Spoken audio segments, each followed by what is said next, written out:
a question. How big do you expect a fully simulated 3D galaxy to fit in? How much code? Say 100 gigabytes? That sounds too much, isn't it? 1 gigabyte? Maybe we could go smaller. Maybe a megabyte. But what if I told you that a fully simulated galaxy could fit within 32 kilobytes? Just 32 kilobytes. To visualize that, 32 kilobytes is basically the size of a tiny website icon or a text file with a few paragraphs in it. So how did some people fit a whole simulated galaxy into 32 kilobytes along a whole 3D game? This is the story of Elite, published in 1984. So how did they need to constrain this game that was frankly ahead of its time into this 32 kilobytes? Let's talk about the hardware constraints set by Britain at the time, because this game was published there. So basically at the time, home computers were experiencing a boom in its economy, in Britain's economy, while the regular industries of Britain are suffering a kind of deterioration. So basically at this time, Britain pushed something called a computer literacy project, which included computers in the education of the new generation. And if they're going to introduce computers to schools, they're going to need something that's reliable. A reliable computer that you could introduce to children to get them interested in computing. And that's where the BBC came in, the British Broadcasting Corporation, and they made a computer called the BBC Micro. It was, well, a bit above average for the computers for its time, and it featured 32 kilobytes. And basically that was why they had to fit the whole game into the 32 kilobytes of the BBC Micro, which frankly for a time was a good machine. It wasn't a bad computer in any way. And since computers were flourishing in Britain at the time, so games would also be flourishing. But during the time, games were far from the size of modern games. They were more similar to arcades. You would take, say, at most 10 minutes to finish a game, and they were usually 2D, two-dimensional. You could see everything in a single plane, and usually the games were simple and you wanted to go for a single high score. But Elite flipped that on its head. So what were the features of Elite that made it so unique, so ahead of its time? Basically, it was a fully functioning 3D game that involved interacting with 3D space in a meaningful way. There weren't no ground constraining you. And you were flying a spaceship, so you had a limited field of view. You couldn't see everything around you. And that's the beauty of 3D games. It's a kind of, you can't see everything in a 3D environment, and there's no ground to orient yourself by. There's only yourself in the 3D space. And a lot of modern games do this. Say No Man's Sky does this, which is a game I'll be comparing Elite to for a lot. And Elite also features something to help with 3D gameplay. It's called a radar. Basically, it's a 2D plane, a 2D circle at the bottom of the screen, in which the player character and the surrounding objects are portrayed, say enemies. And to portray a 3D space in a 2D manner to help players visualize it better, they used vertical bars rising from the 2D plane around the player to portray a kind of radar feeling. Elite's graphics were very simple, not simple for the time, but if we were to take a look at it from a modern perspective, it's just lines and vectors, very simple, and due to computer limitations, it tends to flash a lot. So you would think, how would they fit a whole 3D system into such a tiny computer and with such primitive graphics? And Elite also did something better. that I need to mention is that they were able to code the 3D faces in a 3D object. So say if you were to draw a cube on a 3D face, you would only see 3 faces if it were a real cube, but to portray a cube fully, to let us know it's a cube, you have to draw extra lines in the cube behind it that we were not able to originally see. And this is a problem in the games of that era. And so Elite was the first game that managed to remove these background lines from their 3D models to make the game look more realistic and also help it take up less space. And let's get deeper into the coding. Firstly, let's talk about how the 3D objects were rendered. Basically, in Elite, nothing actually moves. The player's perspective is actually never moving, and every object around the player is moving. So this causes the game to be able to draw from the player's viewpoint to other objects that are in the player's field of view. And so this results in a view vector. And in Elite's 3D models, each face in a model is defined by a standard orientation line. So if this face's representative line intersects with the player's viewpoint, this face is considered to be visible by the player, and thus this face is drawn. If not so, this face would not be drawn. And so that's how they managed to code the unnecessary faces in 3D gaming. And also, how did they fit a whole galaxy in here? This is the most interesting part. So what I would think about, so developers they had a vision as in what they wanted to make. They wanted to make a whole big universe, and normally that would take a lot of resources, and they had this vision, they took it, and they probably decided to how can we make this more simple, and they simplified it step by step into the 32 kilobytes. Basically, Elite used a seed system, which you would be familiar if you played Minecraft. So each seed would result in the exact same galaxy being generated, and these seeds were usually short. And so how did they manage to get a whole galaxy from such a short seed? Is they used the Fibonacci sequence.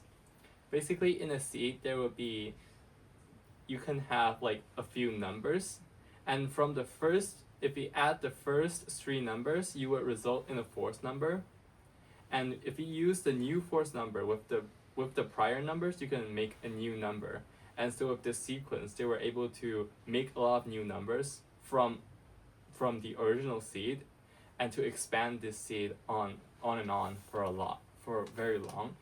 And in these seeds, they took each digit and used that digit to determine a specific aspect about a specific star they were generating.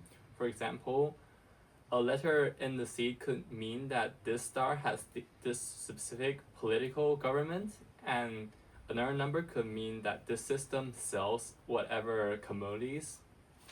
And Elite at its core was a trading game. You would fly from star to star trading things, and this made the rich background galaxy more important for the game. And finally, Elite differed from the standard arcade game by a lot. A game of Elite could take very long to complete, as you were expected to explore the galaxy, and there weren't any objectives like standard arcade games that were given to you. Elite was completely open world, just like, say, Minecraft or No Man's Sky. And even in these simple systems, the act of allowing a player to decide what their own goal was, this allowed the game to be far deeper than the code itself makes. Okay, so let's continue from here on, and let's introduce you to the developers who managed to accomplish this great thing, and they had such a great vision. They were Braben and Bell. They were 2 Cambridge students And they initially met while their projects were both similar to Elite. They were aiming to make an open space simulation game, and so decided to join forces for the creation of Elite. And you would think that two people managed to make this great game compared to the modern days where we have teams of up to hundreds of people working on the same game at once. But for the time, two-man teams were actually large.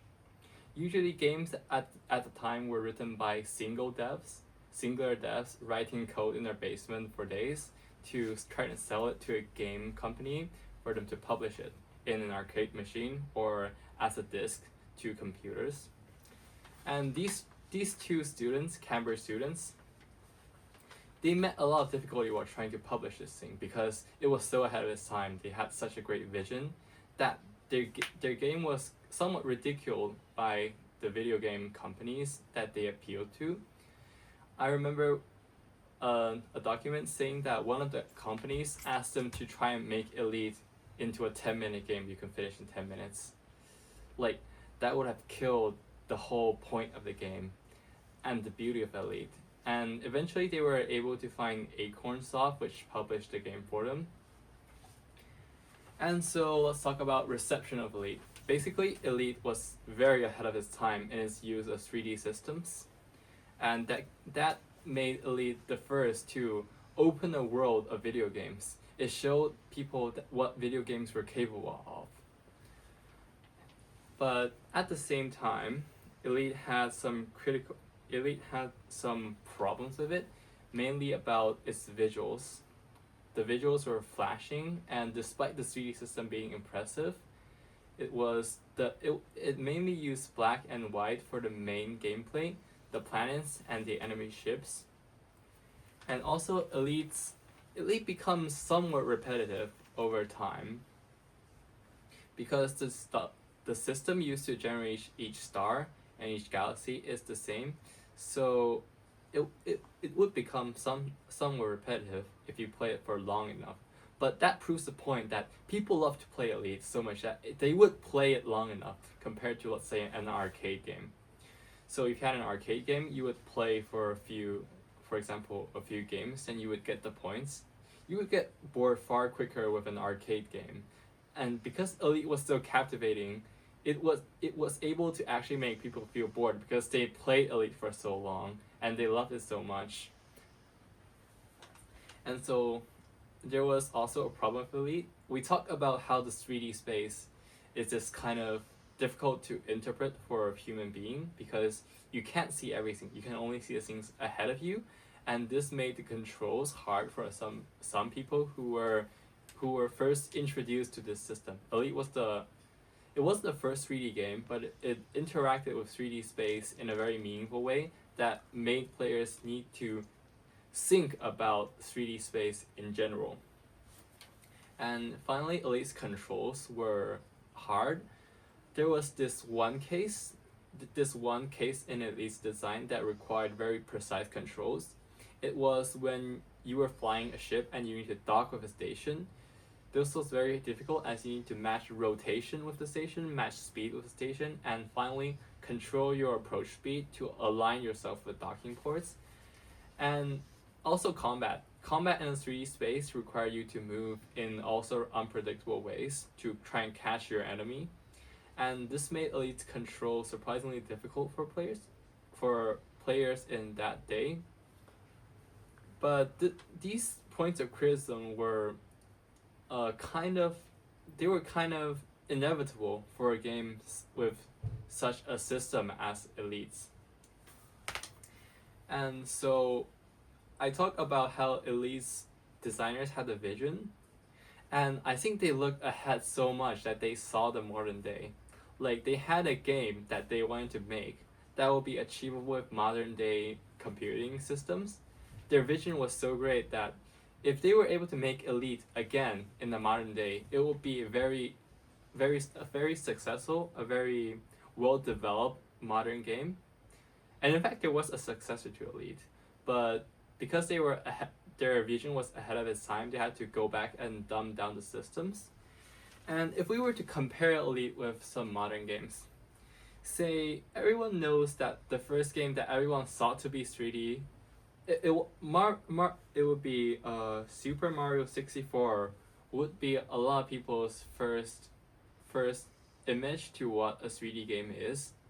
But Super Mario 64 was published in 1996, and Elite was published in 1984, as I said, so that's a 12-year gap.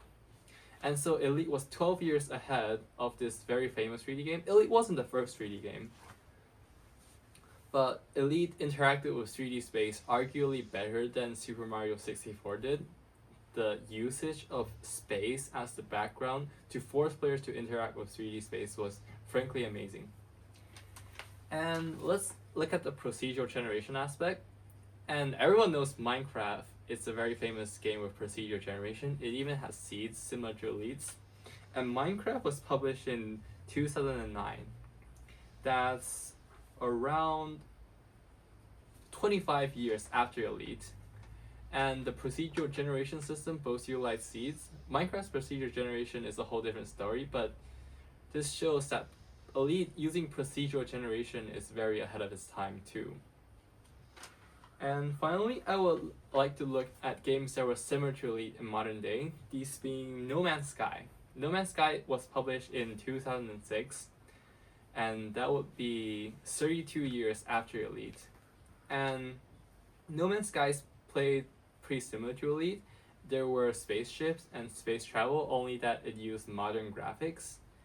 And Elite's vision would be comparable to No Man's Sky. So the devs basically looked like 30 or so years into the future and saw that the game they wanted to make could be achieved there. And then they went back step by step to simplify it for their era. This was really amazing. So lastly about Elite's sequel, Elite Dangerous. This game was published in, I believe, 2014 or 2014. Basically, Elite Dangerous used a lot of similar systems as Elite, only the original Elite contained a galaxy, but the galaxy only contained like 200, say so, stars. But Elite Dangerous took procedural generation to its extreme, and they generated the whole galaxy. And as the sequel to Elite, it was also an amazing game. I might talk about it in the future if I actually get to play it. And so finally, what did Elite do that was so ahead of its time? 3D graphics with culling unnecessary 3D faces, procedural generation, and an open world sandbox game that allowed players to decide their goals for themselves. And finally, fitting all that within 32 kilobytes. That's how ahead of time Elite was.